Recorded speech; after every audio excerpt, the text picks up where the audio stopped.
Samtang sa katong gusto mag-exercise na ipaugnat segment alang kaninyo. And kapuso, ako din si Keith, usa sa instructor diri sa Cebu City.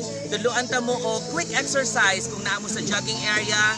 So now, pangita lang mo og pedestal or kanang sidewalk. And then lingkod mo. Put your feet away from your body. And then stand straight or sit straight rather. And then sit down. Lunge front. You can do this within 10 to 15 counts. And then ang variation ninyo is alsahon ang tiil. Inhale. Exhale. Inhale.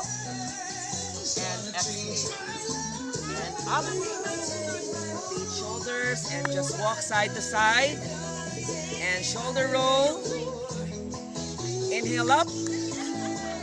And exhale down. Alright, so inyo lang na i-follow and then you can do it with variation of 15 counts, 10 and 5. Daghang salamat. This is Keith again from Cebu City. Hello kapuso. Bye-bye.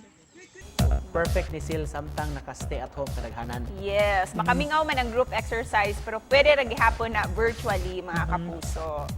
Busa sa mga fitness enthusiasts diha, pwede kayo kamusab mo share sa inyong fitness routine gamita #3MinuteFitness o #GMA Regional TV Live. I-post ang inyong mga easy to follow steps nga atong ipaambit sa atong mga kapuso.